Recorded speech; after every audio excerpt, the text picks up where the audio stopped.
ఓం నమో వెంకటేశాయ. అందరికీ నమస్కారం అండి. 7 శనివారాల వ్రతం అయితే సంపూర్ణంగా ఎటువంటి ఆటంకం లేకుండా, పూజకు ఎటువంటి ఇబ్బంది లేకుండా హ్యాపీగా చేసుకున్నానండి. చాలా చాలా సంతోషంగా ఉంది. మనసంతా కూడా చాలా ప్రశాంతంగా ఉంది. ఈ పూజ చేసుకోవడానికి అనుమతిచ్చిన భగవంతుడికి ఎన్ని రకాలుగా ధన్యవాదాలు చెప్పుకున్నా తక్కువే అండి.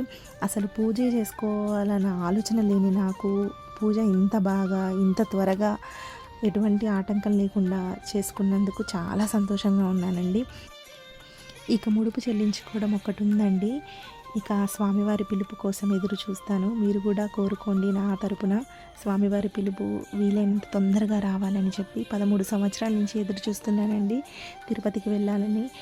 ఈ పూజ చేసుకునే అవకాశం ఇచ్చిన భగవంతుడు దర్శన భాగ్యాన్ని కూడా కల్పిస్తాడని మనస్ఫూర్తిగా కోరుకుంటున్నాను. ఆ స్వామివారికి దండం పెట్టుకుంది కూడా అదొకటే అండి. స్వామి, మీ దర్శనం కోసమే ఎదురు చూస్తున్నాను 13 సంవత్సరాల నుంచి. ఒక్కసారైనా మీ దర్శన భాగ్యాన్ని కల్పించండి నాకు అని కోరుకున్నాను. ఇక స్వామివారి పిలుపు కోసం అయితే ఎదురు చూద్దాము. స్వామి ఎప్పుడు పిలిచినా అప్పుడు ఇంకా వెళ్ళి అయ్యవారిని దర్శించుకొని రావడమే. ఇక పూజకు కావాల్సిన పూజా సామాగ్రి అంతా తెచ్చేసుకున్నానండి శుక్రవారం నైటే. అసలు ఇలా కూడా డెకరేషన్ చేసుకోవాలి అనుకోలేదండి. కాకపోతే ఇంకంతా స్వామివారి లీలే. మొదలు పెట్టడమే మన వంతండి. మొదలుపెట్టిన తర్వాత పూర్తయ్యే వరకు స్వామివారు మనతోటి ఉండి తనకి కావలసినట్టుగా మనతో పూజ చేయించుకుంటారని నేను గట్టిగా నమ్ముతానండి. ఈ స్వామివారి బొమ్మ అయితే నేను ఆన్లైన్లో ఆర్డర్ పెట్టానండి. కాకపోతే శుక్రవారము వస్తుందని చూపిస్తుంది, కానీ నాకెందుకో డౌట్ వచ్చింది, వస్తుందో రాదో తెలియదని చెప్పి మళ్ళీ లోకల్లో ఉన్న మార్కెట్కి వెళ్ళి తెచ్చుకున్నాను. ఇంకా పెయింటింగ్ అంతా కూడా వేస్తున్నాను. ఇంకా పూజకు కావాల్సిన, డెకరేషన్కి కావాల్సిన ఐటమ్స్ అన్నీ కూడా రెడీ చేసుకుంటున్నాము. ఇంకా ఆ రోజు ఒక్క నిమిషం కూడా నేను నిద్రపోలేదండి. ఈ డెకరేషన్ అంతా కంప్లీట్ అయిపోయేసరికి నాకు 2:30 అలా అయిపోయింది. ఇంకొక హాఫ్ అన్ అవర్ అయితే ఎలాగో లెగుస్తాను కదా అని చెప్పేసి ఇంకా నేను పడుకోలేదు. పూజకు కావాల్సినవన్నీ కూడా చక్కగా తలంటు స్నానం చేసుకొని ఇల్లులన్నీ క్లీన్ చేసుకొని చక్కగా బయట ముగ్గులు పెట్టుకొని ఇంకా పూజ పనులు అయితే స్టార్ట్ చేసుకున్నాను. మార్నింగ్ 3కే స్టార్ట్ చేశాను. ఇంకా పూజ డెకరేషన్కి కావాల్సిన ఐటమ్స్ అన్నీ మా బాబు, మా వారు చక్కగా నాకు అరేంజ్ చేసి ఇచ్చారు. ఇంకా ఈ స్టెప్స్ 7 శనివారాల వ్రతానికి సంబంధించిన 7 మెట్లది కూడా తీసుకున్నానండి. కానీ నాకు పెద్దగా యూజ్ అనిపించలేదు. ఎందుకంటే మనం దీపాలు స్వామి వైపు చూపించి పెడతాం కదా, అలా పెడితే ఒక దీపంకి ఒక దీపం అడ్డొస్తుందనమాట. అందుకని చెప్పి నేను రివర్స్లో తిప్పి పెట్టాను. నాకెందుకో నేను సాటిస్ఫై అవ్వలేదండి. 350 ఎంతో పడింది, తీసుకున్నాను. కాకపోతే అంత అవసరం లేదనిపించింది. మనం పీఠం ముందు ఎదురుగా పెట్టుకుంటాం కదా, అలా పెట్టుకుంటేనే అందంగా నిండుగా అనిపించింది. ఇలా నాకు ఎందుకో నచ్చలేదు అదనమాట. ఇంకా పూజ అయితే చక్కగా మంచిగా అలంకరించుకున్నానండి స్వామివారిని. అనుకోకుండా స్వామివారికి కింద మాలలు కూడా 7 వేసాము. డెకరేషన్ అంతా అయిపోయిన తర్వాత, పూజ అంతా అయిపోయిన తర్వాత అసలు ఎన్ని మాలలు వేసామని లెక్కేసుకుంటే 7 వచ్చాయి. ఇంకా అంత స్వామివారి లీల అని చెప్పేసి ఇంకా వడ్డీ వారం అయితే ఎటువంటి ఆటంకం లేకుండా కంప్లీట్ చేసుకున్నానండి. చక్కెర పొంగలి, అలాగే శనగల తాంబలింపు, పెరుగన్నం, నువ్వుల లడ్డు, వడపప్పు, చలిమిడి, పానకం ఇవన్నీ చేస్తాం కదా, అలా చేసుకున్నాను. ఈవినింగ్ అయితే పులిహోర చేసి నాకు తోచినంత మందికైతే పులిహోరనైతే పంచిపెట్టామండి. ఇంకా వాయినం కూడా మా అపార్ట్మెంట్లో ఉన్న వాళ్ళకి ఇచ్చాను. అదనమాట. ఇంకా పూజ అయితే ఎటువంటి ఆటంకం లేకుండా 7:30 కల్లా కంప్లీట్ చేసేసుకున్నాను. స్వామివారిని చూడండి ఎంత అందంగా, ఎంత ముద్దుగా ఉన్నారో, ఎంత కళ వచ్చిందో తెలుసా అండి.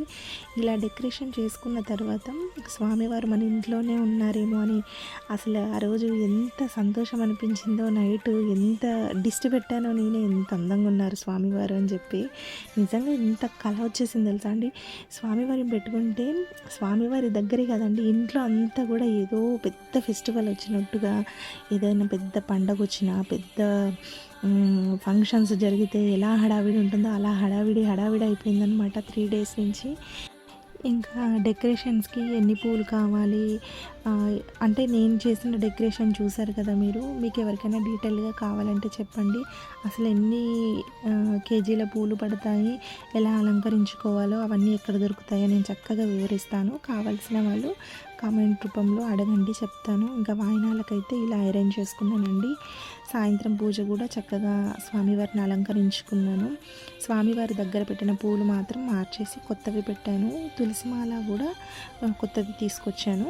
ఇంకా స్వామివారికి చక్కగా ధూప నైవేద్యాలన్నీ చూపించి, స్వామి ఈ పూజలో నేను ఏదైనా తప్పులు చేసి ఉంటే, తెలిసి తెలియక ఏమైనా చిన్న చిన్న పొరపాట్లు చేస్తుంటే మనస్ఫూర్తిగా నన్ను క్షమించండి స్వామి, మరొకసారి ఆ తప్పును నా నుంచి కాకుండా చూసుకుంటానని స్వామివారికి దండం పెట్టుకొని ఇంకా స్వామివారికి దీపం ధూపం నైవేద్యం అన్నీ సమర్పించుకున్నానండి.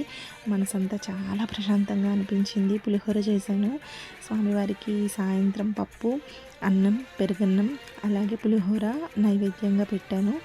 ఇంకా స్వామివారికి ధూప నైవేద్యాలు చూపించుకొని గుడికి వెళ్ళేసి వచ్చి స్వామివారిని దర్శించుకొని ఇంకా నేను చేసిన ప్రసాదాన్ని అక్కడ ఉన్న వారికి పంచిపెట్టి ఇంటికి వచ్చిన తర్వాత, స్వామి ఈ రోజుతో నా సప్త శనివారాల వ్రతం అయితే ఎటువంటి ఆటంకం లేకుండా పూర్తి చేసుకున్నాను స్వామి. సంపూర్ణంగా చక్కగా హ్యాపీగా మీ పూజ చేసినందుకు నాకు మంచి ఫలితం దక్కాలని కోరుకుంటున్నానని చెప్పి స్వామివారికి దండం పెట్టుకొని వచ్చి స్వామివారి పటాన్ని కదిలించాను. ఇంకా సండే మార్నింగ్ అయితే డెకరేషన్ అంతా కూడా తీసేసాను అనమాట.